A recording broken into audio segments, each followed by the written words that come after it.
Very good morning to all of you. आज हम लोग अपने चैप्टर को आगे कंटिन्यू करेंगे, जिसमें हम लोगों ने हाइड्रोस्फीयर के बारे में स्टार्ट किया था पिछली क्लास में, और आज हम लोग ओशन के बारे में ही उसी में कंटिन्यू करके आगे ओशन के बारे में और जानने की कोशिश करेंगे इसी चैप्टर में।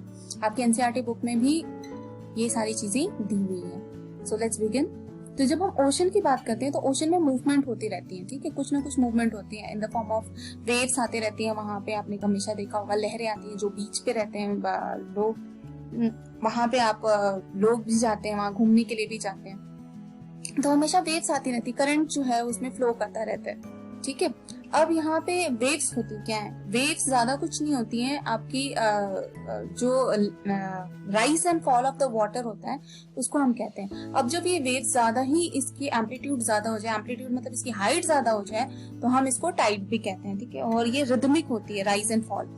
और ये जो राइज एंड फॉल होती है बेटा, it is because of the gravitational pull of earth of sun and moon. Moon और सन दोनों मिलके ग्रेविटेशनल उनकी जो पुल है वो अर्थ के जो पानी है उस पे करते हैं, जिसकी वजह से जो टाइड्स हैं वो उड़ जाती है, पानी जो है थोड़ा सा उड़ जाता है। अब देखते हैं भाई इनके पोजीशंस क्या क्या होते हैं कि हमारा मैक्सिमम जो पानी है उसको खिंचाव उसमें महसूस होता है या फिर उसमें टाइड्स बनने लग जाती है। तो दो तरह की कंडीशंस होती हैं, एक तो स्प्रिंग टाइड और दूसरी नीप टाइड। यहाँ पे नीप टाइड में आप देख सकते हो यहाँ पे कि यहाँ पे जो सन है वो और अर्थ और मून, ये तीनों के तीनों राइट एंगल ट्रायंगल बना रहे हैं, यानी कि बिल्कुल 90 डिग्री पे हैं।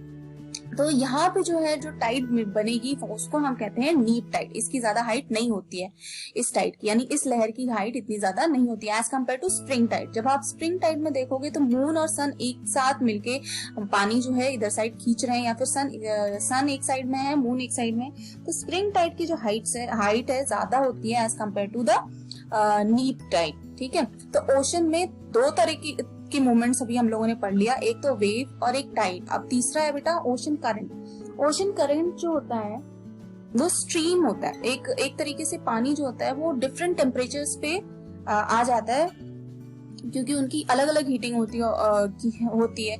जो हीट जोन्स में आते हैं जो भी पानी, वो ज्यादा गर्म होते हैं as compare to the water which is available near the pole. Pole के साइड में जो पानी होगा वो ज्यादा ठंडा होगा। तो ये टेम्परेचर डिफरेंस की वजह से यहाँ पे जो करंट फ्लो करती है, यानी जो वाटर है वो फ्लो करने लग जाती है एक पर्टिकुलर स्पीड पे ओशन सरफेस के ऊपर। तो एक पर्टिकुलर डायरेक्शन भी होता है उसका, तो उसको हम कहते हैं ओशन करंट। तो तीन तरह के मूवमेंट्स हमारे ओशन में मिलते हैं देखने को। वो पहला तो वेव होता है, दूसरा टाइड और तीसरा ओशन करंट, ठीक है। अब ओशन की बात करते हैं। तो ओशन में सबसे पहले और सबसे बड़ा जो ओशन होता है भाई, उसको कहते हैं हम पैसिफिक ओशन। ये 1/3 ऑफ द अर्थ जो है वो पूरा का पूरा पैसिफिक ओशन के वाटर से ही कवर्ड है।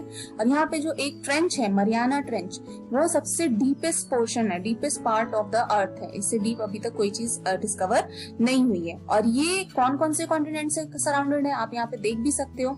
It is surrounded by Asia, ठीक है, ऑस्ट्रेलिया, नॉर्थ अमेरिका और साउथ अमेरिका।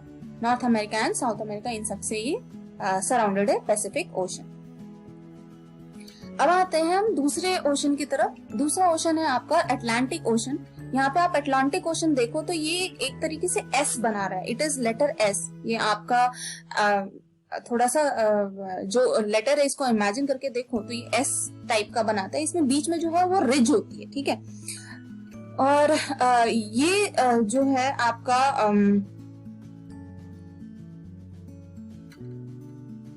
ये जो आपका अटलांटिक ओशन है वो एक साइड अफ्रीका से है घिरा हुआ और दूसरे side north America and South America से घिरा हुआ है ये ocean, okay. Now next ocean है इंडियन ओशन। इंडियन ओशन की बात की जाए तो ये एक ओनली ओशन है, this is the only ocean which is named after country. और ये कंट्री जो है हमारी इंडिया है। और हमारा जो नीचे पेनिनसुलर रीजन है वो आपका इंडियन ओशन को टच करता हुआ दिखता है। और यहाँ पे वेस्ट में, इंडियन ओशन के वेस्ट में अगर देखा जाए तो अफ्रीका है, और इंडियन ओशन के ही ईस्ट में अगर देखा जाए तो ऑस्ट्रेलिया से ये सराउंडेड है ओशन। तो हाइड्रोस्फीयर में ही हम बात कर रहे हैं तो ढेर सारे ओशंस की बात हमारे को करना जरूरी है। तो उसमें हम लोगों ने ये सारे ओशंस के बारे में जाना। और भी देखते हैं कि कौन कौन से ओशन है। सबसे नेक्स्ट जो ओशन है आपका सदर्न ओशन। ये आपका जो सदर्न ओशन है यहाँ पे आप देख सकते हो कि आपके स्क्रीन पे दिख रहा होगा अंटार्कटिका के सराउंड करता हुआ ओशन जो आपको मिलेगा वो आपका सदर्न ओशन है। और नेक्स्ट जो आपका ओशन है आर्टिक ओशन। आर्टिक ओशन जो है आपका नॉर्थ पोल में, ये पूरा का पूरा ओशन लैंड वहां से पूरा फ्रीज रहता है, यानी कि बर्फ से ढका हुआ होता है ये ओशन। ये कभी लिक्विड फॉर्म में नहीं मिलता, आपको नीचे साइड में मिल सकता है, लेकिन इसके ऊपर बहुत ही ज्यादा थिक लेयर ऑफ आइस मिलती है, तो इसको हम कहते हैं आर्टिक ओशन। तो इतने टाइप के ओशन आपको देखने को मिलेंगे, आपको स्क्रीन पे दिख रहा है। ओके, तो अब हमारा हाइड्रोस्फीयर में इतनी चीजें हमें कवर करनी थी, वो हमने कवर कर ली। एनसीईआरटी बुक में बस इतना ही है, इससे ज्यादा नहीं है, और इससे ज्यादा आपको पढ़ना है वो अगले क्लासेस में पढ़ना है, हायर क्लासेस में पढ़ना है, छोटे क्लासेस में नहीं पढ़ना है। अब आते हैं नेक्स्ट जो कंपोनेंट है हमारा, वो है एटमॉस्फेयर। तो एटमॉस्फेयर की बात की जाए तो इट इज अ एयर, ये एयर ब्लैंकेट है हमारी अर्थ के आसपास। और अगर ये एयर ब्लैंकेट ना हो बेटा तो सन से आती हुई यूवी रेज जो है वो हमारे स्किन कैंसर कर सकती है, हमें हार्म पहुंचा सकती है। तो इसीलिए हमें प्रोटेक्ट करने के लिए ये एटमॉस्फेयर है और इसका रहना भी बहुत ज्यादा जरूरी है। तो अब देखते हैं इसमें कौन कौन सी लेयर्स हैं हमारे एटमॉस्फेयर की। तो सबसे पहले और सबसे नीचे वाली जो लेयर जहाँ पे हम भी रहते हैं उसको हम कहते हैं ट्रोपोस्फेयर। ठीक, उसके ऊपर जो लेयर आती है आपकी उसको हम स्ट्रेटोस्फेयर कहते हैं। और ये जो लेयर है इसमें ओजोन मिलता है, बहुत ही इंपॉर्टेंट है, ओजोन मिलता है, and that protects you from UV rays, ultraviolet rays. और फिर नेक्स्ट जो लेयर आती है वो मेसोस्फेयर है, उसके ऊपर थर्मोस्फेयर है, बहुत ही गर्म लेयर होती है ये थर्मोस्फेयर, बहुत ही ज्यादा गर्म होती है, इतनी ज्यादा गर्म कि यहाँ पे जो भी गैस मिलती है वो आयंस के फॉर्म में मिलती है, इसलिए इसको हम थर्मोस्फेयर, थर्म मीन्स गर्म, थर्मोस्फेयर भी कहते हैं। फिर आता है लास्ट में एक्सोस्फेयर। एक्सोस्फेयर के बाद हमारा यूनिवर्स स्टार्ट हो जाता है। ठीक, अब कहते हैं कि भाई हमारा जो एटमॉस्फेयर है उसका क्या कॉम्पोजिशन है, हमारी जो एयर है उसमें क्या क्या चीजें हैं। तो इस एयर में बेटा बहुत सारी गैसेस हैं। अब ये जो गैसेस है इसमें सबसे ज्यादा नाइट्रोजन है, फिर नेक्स्ट जो है आपकी ऑक्सीजन है, फिर 20% मतलब कि सेकेंड लार्जेस्ट अमाउंट में जो है 21% भी अप्रोक्सीमेटली कह सकते हो ऑक्सीजन है। उसके बाद बाकी सारी गैसेस भी आती हैं। ठीक है, नेक्स्ट है बच्चा आपका बायोस्फीयर। मैंने आपको पहले ही बताया था फर्स्ट क्लास में ही कि ये जो बायोस्फीयर है आपका वो जो तीनों ही लेयर्स से मिलके बनता है। हमारा एग्जिस्टेंस सिर्फ एक लेयर में पॉसिबल बिल्कुल भी नहीं है।